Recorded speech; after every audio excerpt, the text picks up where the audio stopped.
Hola, bienvenidos de nuevo a mi canal. En el podcast de hoy, en nuestro particular viaje por la historia de Denia, y como siempre dando rienda suelta a nuestra imaginación, continuemos. Como decíamos ayer, tras el catastrófico decreto de expulsión de los moriscos, pronto se sintieron las consecuencias económicas y demográficas, pero sobre todo en el trasfondo. ¿Y cuál era ese trasfondo? Demostrar el poder de la Iglesia Católica a través del rey, expulsando a todo el que no profese su fe en colonias y tierras españolas, tapando realmente el conflicto de avance protestante en los territorios españoles de los Países Bajos. Pero sigamos.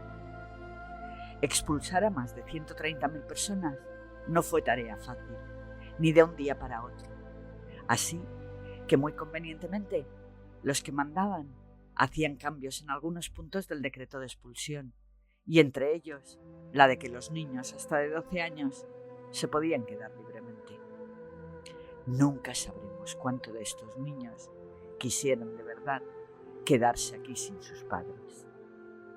Lo cierto es que en los siguientes años, después de la expulsión, encontramos bautismos de niños moriscos en poblaciones como Denia, Benissa, Ondara o Xaló. Y todos estos niños servirán de criados en las casas de señores o de mano de obra en el campo.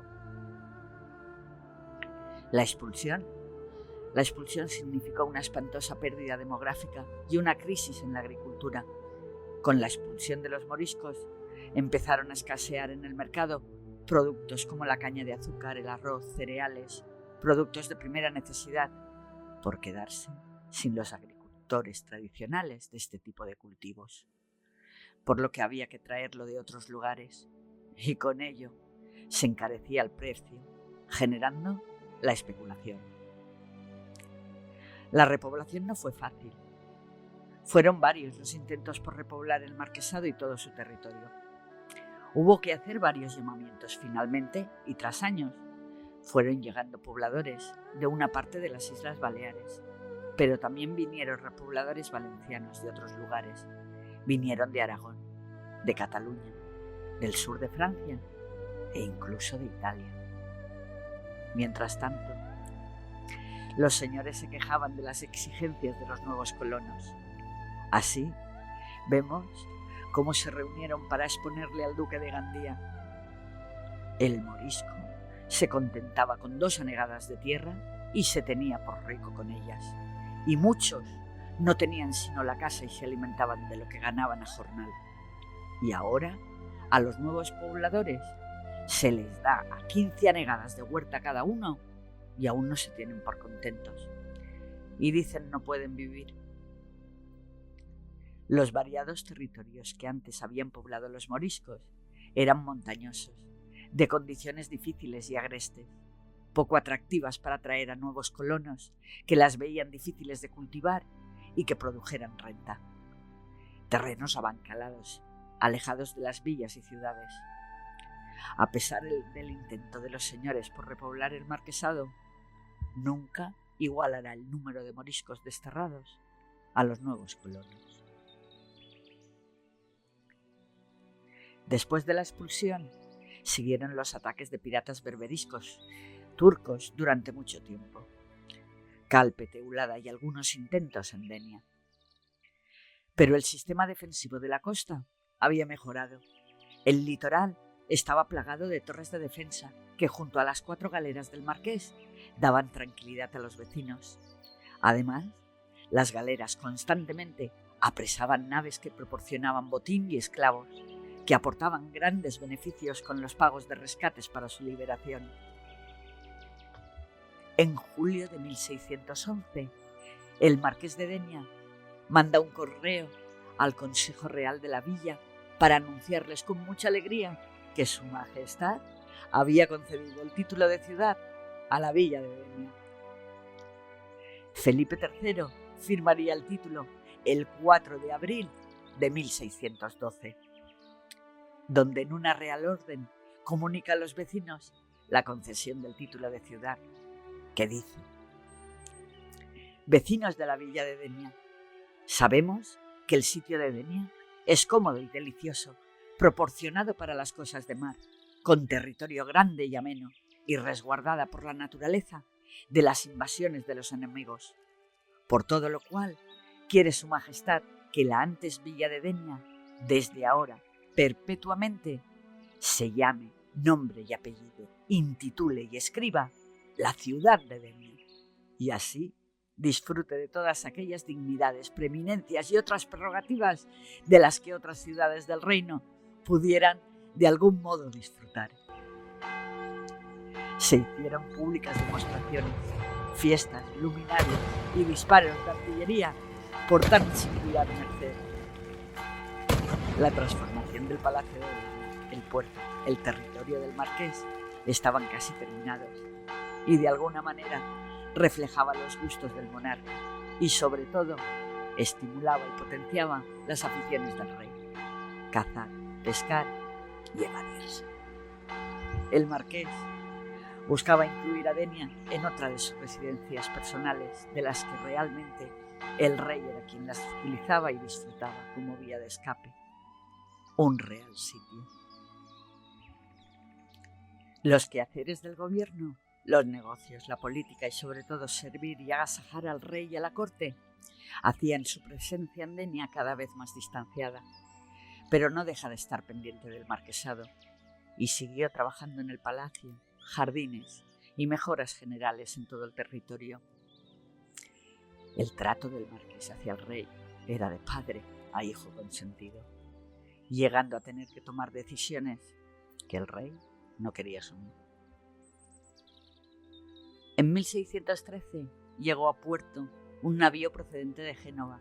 En él, un cargamento especial para el palacio del marqués. Ya en el puerto, tuvo que ser descargado y transportado hasta lo alto de la ciudad por medio de carros con mulas y bueyes. En el cargamento había una escultura de mármol blanco del propio marqués, y que a partir de ese momento, en la misma explanada del Palacio de Denia, presidirá para siempre, imponente. Una estatua de mármol sobre un pedestal con el escudo y las armas de los Sandoval. Un monumento de 5 metros de alto que se utilizará como punto de referencia durante mucho tiempo. Para el marqués, el palacio estaba prácticamente concluido, en espera de una nueva visita del rey. Pronto, la estatua del marqués, presidiendo el palacio y el castillo, fue formando parte del paisaje, del entorno, tornándose, ahora sí, en silenciosa centinela en la vida cotidiana de la nueva ciudad de Denia. En 1616, el marqués manda un correo a los jurados de Denia avisando que el rey había resuelto tener cortes de este reino en la ciudad, por lo cual les encargaba se tomase asiento del título y se preparara todo. En septiembre se constituyó el nuevo consejo. El número de consejeros aumentó de 6 a 18, que eran los representantes de las propias familias de la ciudad. Pero las cortes no llegaron a celebrarse nunca. El marqués cedió el cobro de algunos tributos al consejo, al tiempo que se inician las obras del nuevo edificio del ayuntamiento en la ciudad, en la Plaza Mayor y de espaldas a la antigua entrada que daba acceso a la vila, junto al hospital y la ermita de San Roque. A partir de ese momento, poco a poco, la vila del interior del castillo comenzará a llamarse la Vila Villa. El primer consejo en la Sala Nueva, es decir, en el actual ayuntamiento, se celebró el 18 de marzo de 1621. La ciudad es un revuelo, y a pesar de esas visitas reales y todos esos movimientos, en Denia sus habitantes vivían los acontecimientos al día y tenían sus problemas habituales de vecindad. En esta ocasión, por alguna razón, Los pescadores no querían pagar los impuestos añadidos por vender en los puestos del mercado y pescaderías. Así que decidieron vender el pescado en el arrabal de la mar. Y quien quisiera pescado tendría que ir hasta allí. Los ciudadanos de la ciudad reclamaron ante el consejo.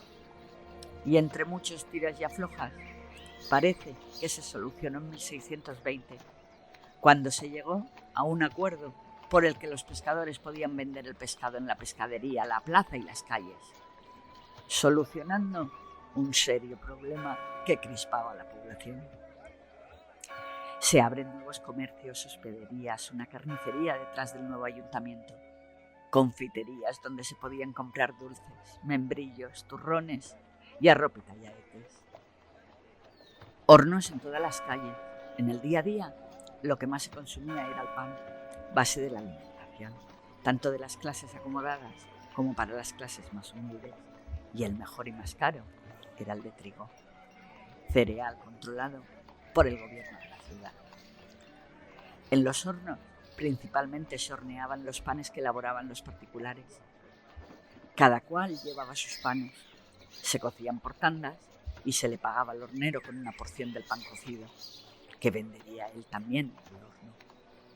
Había pan de varios cereales, cebada, centeno, maíz, y cereales como el arroz, que también se utilizarían para elaborar comidas, sopas, sémolas y dulces.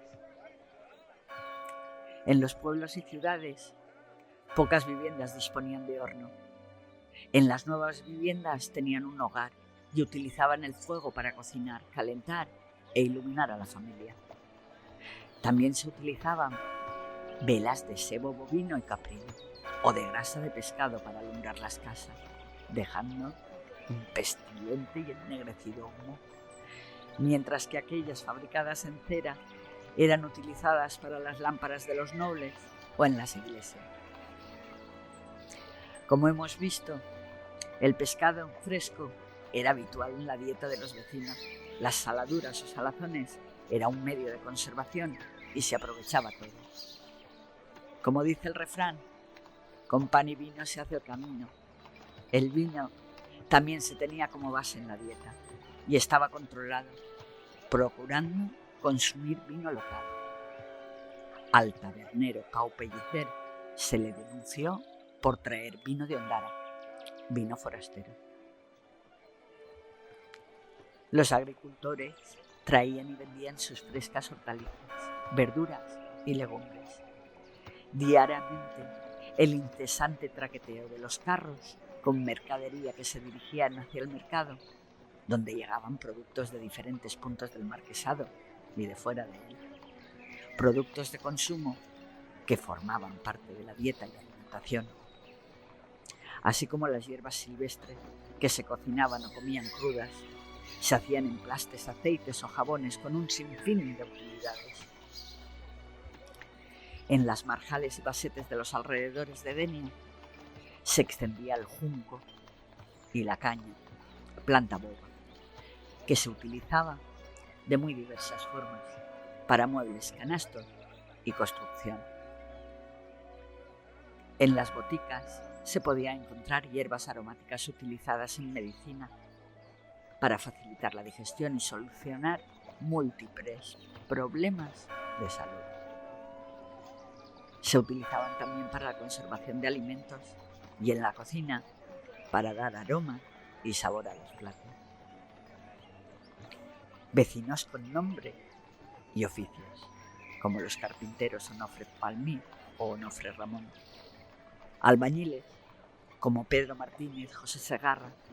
El herrero, Vicente Gabardón. El cerrajero, Rafael Martín, que puso las cerraduras de los nuevos dormitorios destinados al rey en el palacio.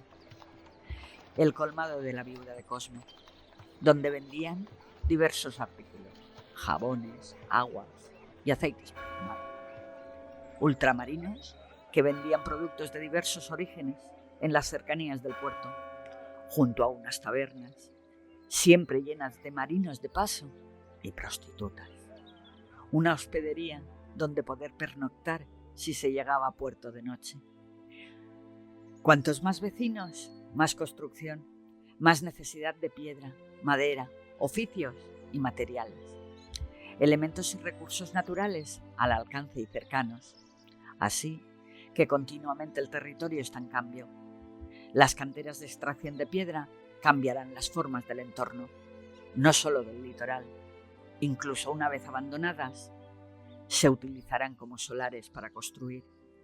Así como la necesidad de madera que irá cambiando los paisajes, van desapareciendo y modificando poco a poco masas de bosque para la subsistencia del hombre. Y entre tanto, Denia constantemente recibía visitas.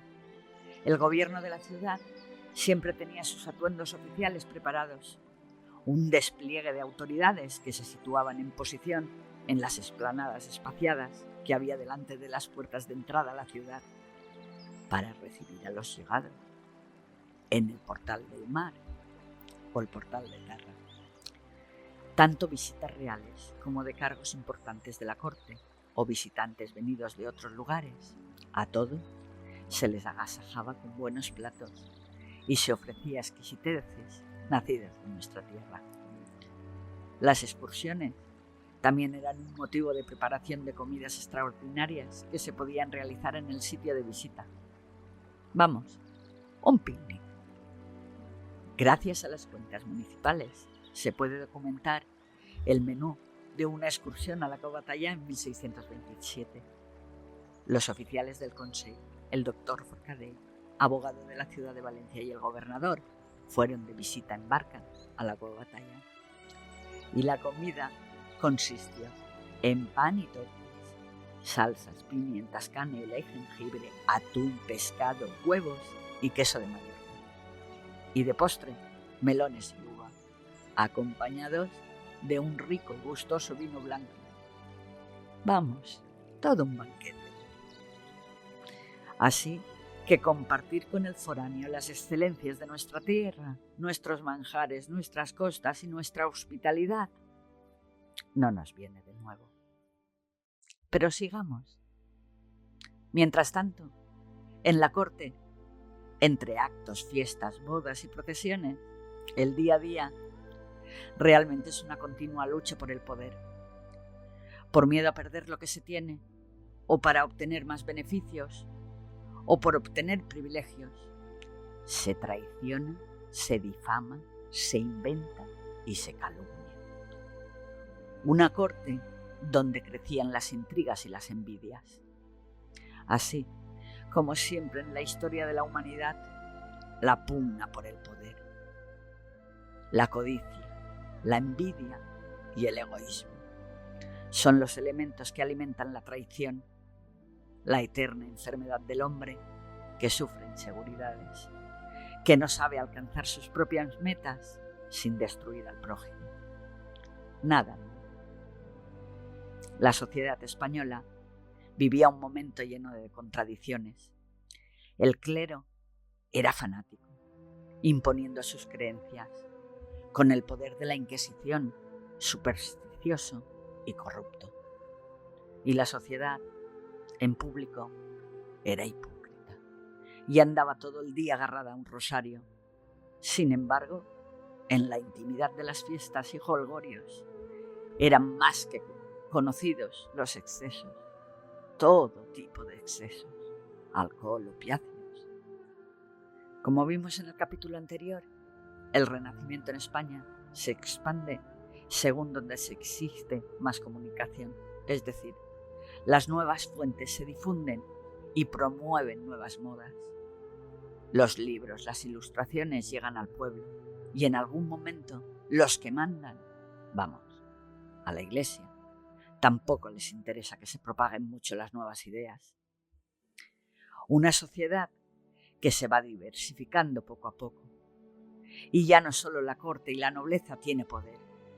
Ahora comienza una sociedad donde se impone el dinero a los privilegios del nacimiento y la cuna. Y eso va a marcar las nuevas y necesarias clases sociales. El dinero comienza a dar estatus social. Cuando Europa está abriéndose al protestantismo, España se cierra.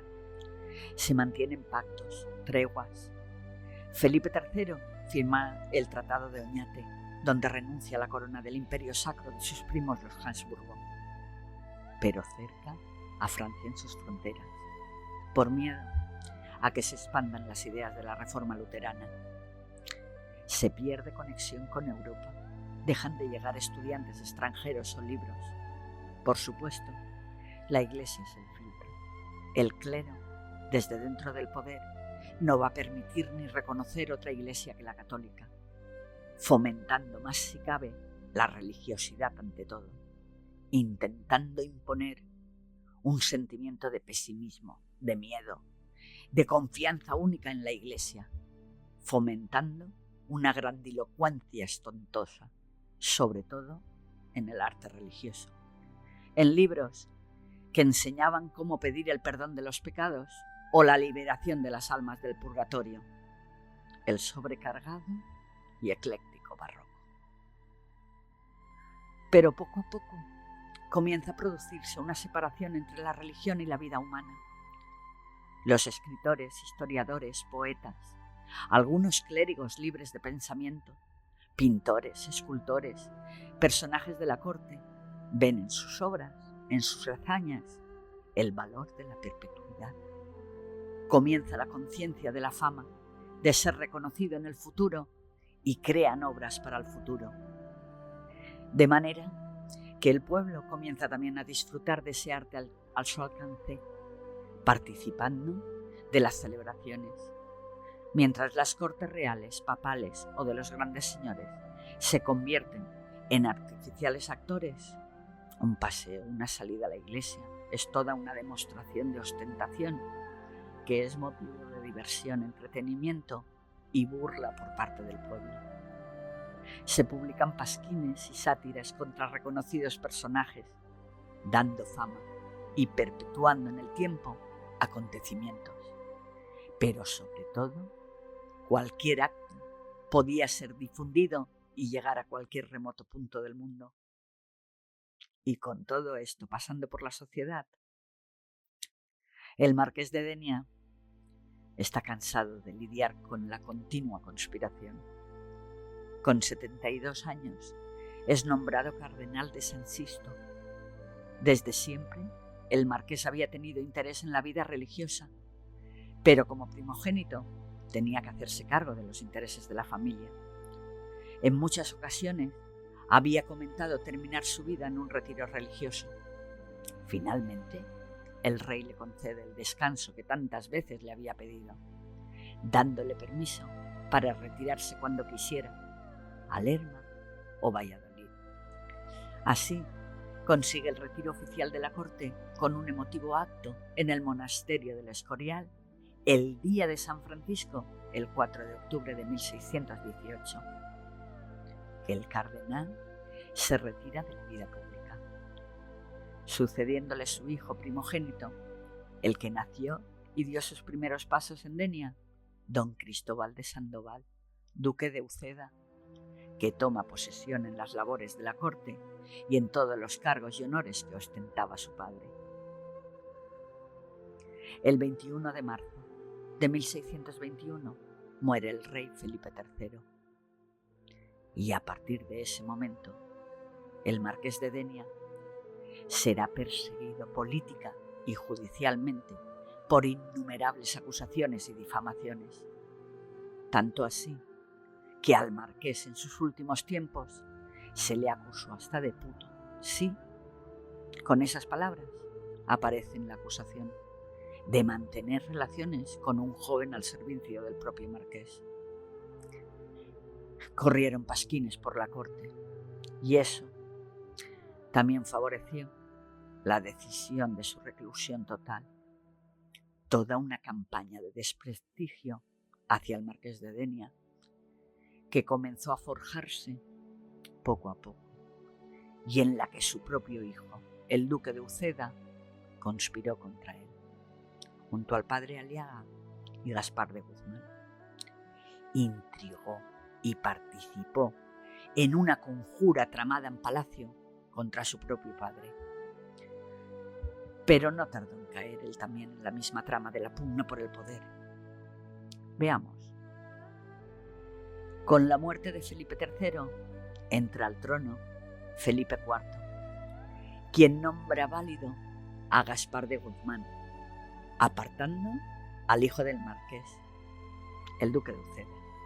Y sí, parece que esas mismas intrigas y acusaciones se vuelven en su contra. Ahora lo llamaríamos karma. Y de la mano del que parecía su amigo Gaspar Guzmán, el conde duque de Olivares, terminó sus días encarcelado, muriendo en 1624, un año antes que su padre. Finalmente, y tras 7 años de reclusión, traicionado por su propio hijo, defendiendo hasta el final el honor del nombre y la fortuna de su casa, el 17 de mayo de 1625, moría en Valladolid don Francisco Gómez de Sandoval y Rojas, cardenal de San Sisto, primer duque de Lerma, conde de Ampudia, sumiller de Corps, caballerizo mayor, válido del rey. Pero lo más importante, moría el quinto marqués de Denia.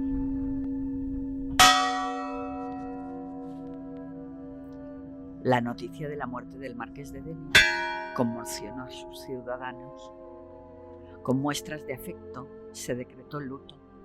Los ciudadanos de Denia y poblaciones vecinas honraron al marqués con una gran misa de difuntos y un requiem por su alma. Al concluir, tocaron las campanas y se congregaron en silenciosa reunión en la plaza de la iglesia, a la que asistieron nobles, clérigos, soldados, jurados, justicia, consejeros, el síndico, todos ellos vistiendo las gramallas oficiales de seda negra con brocado de terciopelo negro y galones de oro en la bocamanga. En el cuello, una gran bolilla blanca y cubriendo la cabeza con un gorro coronado por una gran borla de seda del mismo color. Los vecinos, en señal de duelo, vestían sus mejores galas. Los nobles, con sus ropas y sayos negros, bolillas en sus cuellos y bonetes tocados con alguna pluma en la cabeza. Los plebeyos también querían rendir respeto y vistieron sus mejores ropas. La plaza de la villa era un hervidero de gentes, hombres vistiendo calzón negro, camisa blanca con faja ciñendo la cintura y sobre la camisa algunos con chupa y cubriendo la cabeza un pañuelo y su montera. Las mujeres con sus basquiñas y jubones o con faldas largas y justillos, con pañuelos tapando los hombros o con sus ternos o mantillas cubriendo la cabeza. Después de los actos litúrgicos, en silenciosa procesión y recogimiento, toda esa multitud que representaba la diversa sociedad de Denia y su marquesado subió en comitiva hasta el palacio y en la misma estatua del marqués depositaron coronas de laurel. Y con el sonido de las salvas de artillería se despedían del marqués. Desde su palacio, desde lo alto de su Denia, la que había hecho crecer, de la que había cuidado de sus ciudadanos, que los había protegido y beneficiado en perdones, privilegios y rentas, y sobre todo en el título de ciudad. Y los ciudadanos, agradecidos por todo el bien recibido, decretaron 3 días de luto, celebrándose una misa diaria por su alma en todas las iglesias, conventos, monasterios, ermitas y parroquias del marquesado. Pero sigamos.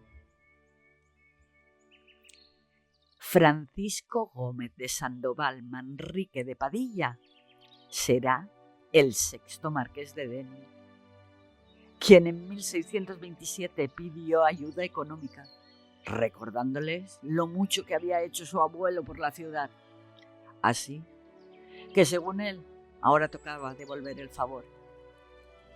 Murió sin descendencia y tras un largo litigio de sucesión, Mariana Gómez de Sandoval y Enríquez de Cabrera será la séptima marquesa de Denia. Como ya hemos visto en capítulos anteriores, no había cambiado mucho la estructura económica de gobierno, que mayoritariamente seguía saliendo de los bolsillos del pueblo.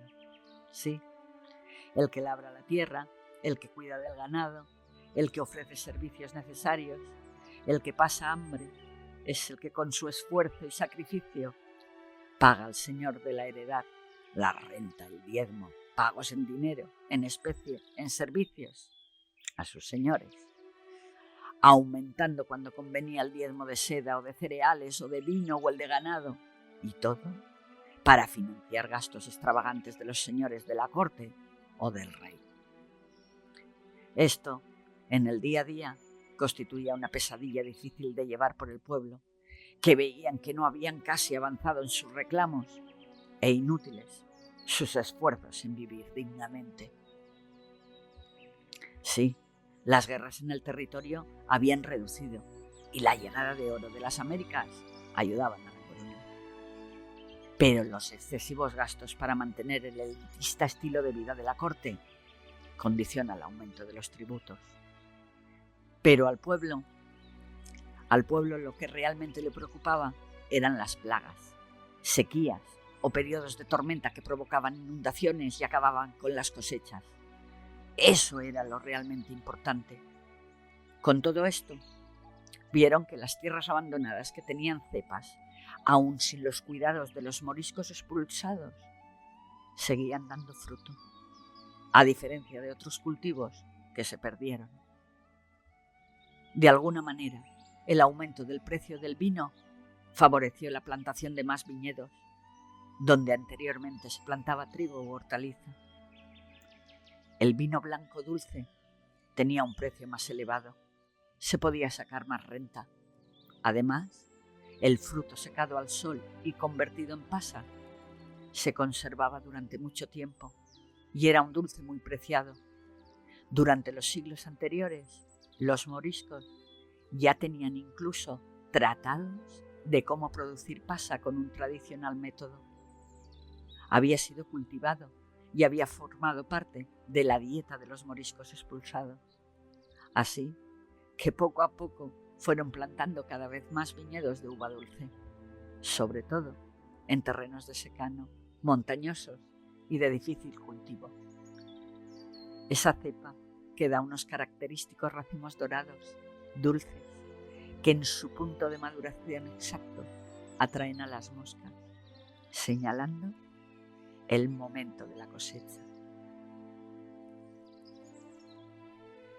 ¿Vendrá de ahí el nombre de moscatel?